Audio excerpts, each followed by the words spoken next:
This week we will continue the Salem Community School Staff Spotlight with one of SHS English and Etymology teachers, Mr. Carter. Thank you for meeting with me today. Thank you for asking me, Finn. Tell me a little bit about yourself, Mr. Carter. Well, Finn, I graduated from Salem High School in 1981. I'm a lifelong resident of Salem, born in the hospital right over there. I have two older sisters. I have a niece. I have a great niece and a great nephew. I have a little dog named Simon.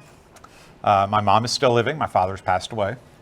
And, that's about family things. I like to read. I like to do jigsaw puzzles. I like to do crossword and word puzzles. I like to play games, D&D, board games. That's kind of it. Didn't play any sports in school or anything like that. Not very athletic. That's about it. Yeah, that's fine. I know. And what did you study in college? When I went to IU for my undergrad, I got a Bachelor of Arts in Literature. Mm-hmm. And then I went to graduate school at the University of California at Berkeley and got a master's in literature. Then I came back here and realized that I couldn't get a job with a bachelor or master's in literature, and I went back to IU and got my teaching certification. How did you end up back at Salem? Well, after I got my certification, I put out applications all over the place. I applied all over the United States. I applied in Arizona and Alaska and everything. And it just so happened that at the time that I was applying, there was an opening for an English teacher at Salem. So I applied. Actually, Mrs. Hazlip and I were up for the same job. And they hired me, and then I hired her a couple of years later. So my original plan was to stay here for a few years and then move on to someplace else. But the way things turned out, I just sort of ended up here. Yeah. And we know that you're a great teacher, but you also act and direct plays. Recently, you helped direct SHS's Grease, and how did that go? It went really well. It was kind of stressful. I was working with Verda Slinkard, the choir teacher, and she kind of did the music and dancing parts, and I kind of did the acting parts, and then we kind of put it all together. We didn't have a whole lot of time. We could have benefited from another week or so probably, but I think for the time that we had, it ended up being pretty good. We had good audiences. The performances were good. A few technical problems, but all in all, it turned out to be a good experience. And how did you get involved in acting and directing in it? I wanted to be in plays when I was in high school, but I was really shy when I was in high school, so I just never really got into that. I didn't do it in college either. I didn't actually start acting in my first play till my first year of teaching here at Salem, when I was 30 then. It's about 30 years ago. And then just from there, I worked with our community theater off and on, and eventually they asked me to direct a play, and there you go. So I've been in some plays with you, as you well know. Directed you in at least one. So that's it. Yeah. And you are also involved with the seniors and graduation day. How rewarding is it, and why do you like being involved in graduation? It's very rewarding. I like to work with the seniors. I've done it for about 20 years or more now, and I was just talking to them today. It's kind of a bittersweet thing. It's nice to see them wrap up their high school career and move on, but it's also kind of sad because I get kind of attached to them over the years. But I like to work with them. They are, no offense, Finn, a little more mature than the freshmen, and by the time I get them, they're eager to move on, and I kind of like that aspect. I like to talk to them about colleges and what to expect and things like that. So it's been a good experience. I'm in your freshman class. I already know that's a lot easier. I know. Yeah. I know. I can feel the struggle when you do it. I started out with freshmen, but that was 30 years ago when I was a lot younger and had a lot more energy and patience. And how do you teach your classes? That's a hard question to answer. I don't know how to say it exactly.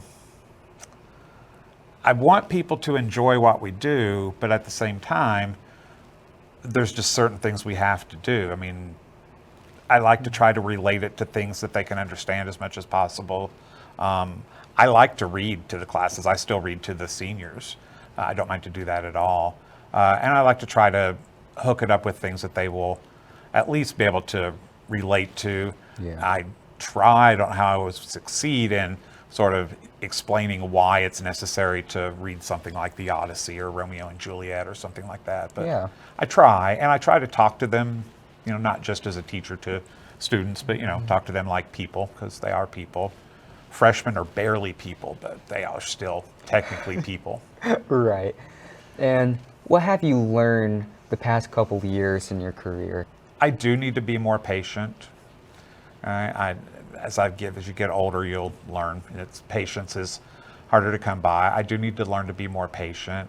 The students have changed a lot in teaching, and I've learned that I've kind of got to, accept the fact that they're not going to be like they were even 5 or 10 years ago. That I have to sort of adapt to those sorts of things. And they've got a lot more going on outside school than they did when I first started. So that's been probably the biggest adjustment is to that one. Mm-hmm. And what are the worst and best aspects of your job? I probably already know one. The best thing, honestly, is working with the students. That's probably the thing that I like the most. Getting to talk about and teach a subject that I have a big passion for. The worst things, the paperwork, the red tape that we have to go through from the government and certain requirements that we have to meet. That's the worst part of it, for sure. Discipline has never been my favorite thing, and that can be kind of tough too. But overall, it's that sort of, if they would just leave us alone and kind of let us teach, that would be wonderful, but that doesn't happen. I heard that paperwork is a lot of teachers' pet peeves. It is. What exactly do you do? Well, I mean, we have to grade, obviously grade the papers, report the grades, but then we have to follow up with a lot of, are we meeting this standard? We have to prove we met the standard. We have to do this thing, and the government's always coming up with different things that we've got to prove to them that we've done. We have to keep track of things to renew our license, and it's just, some students have special needs that we have to make sure we're fulfilling, and we have to fill out reports on those. And it's just a lot of extra work outside of the classroom that's not a lot of fun. Mm-hmm. And what would people be surprised to figure out about you? Well, I've thought about this. Probably, since I'm not a very athletic person, they might be surprised to learn that I have, in fact, hiked all the way to the bottom of the Grand Canyon and camped there overnight and hiked out again. And how much miles was that? Gosh, I don't know. I think it's only like 1.5 miles or 2 miles down and back up, but it's the longest 1.5 miles or 2 miles you'll ever walk in your life. And I won't lie, it was not easy on me. By the time I got back up out of there, I was practically about to fall over, and it took me several days to recuperate from it and feel normal again. But it was an experience that I'm not going to forget. Probably beautiful. It's very beautiful. Got to see a lot of wildlife and a lot of things like that. It's really a lot of historic. There's some Native American things that are there that you can see, and it was really neat. And it was kind of neat to be there at the bottom of the canyon and stay overnight. Yeah. And where would you go on vacation at, and why? Well, I've already started planning some vacations for when I retire. So I want to go to Iceland, just because I think it's really beautiful, and I'd like to see like the volcanoes and the things like that. I want to go to Ireland and Western England, kind of Cornwall, Wales, that area, just for the history aspect of it, I think mostly there. And I want to take a boat ride down the Rhine River from Amsterdam to Budapest. Partly because I've never been in that part of Europe. I could use a little bit of my German. And then in the United States, I'd like to take a whitewater rafting trip down the river through the Grand Canyon. That river, I can't think of it off the top of my head. It's fine. I feel horrible. The Colorado? I think But so. I don't know.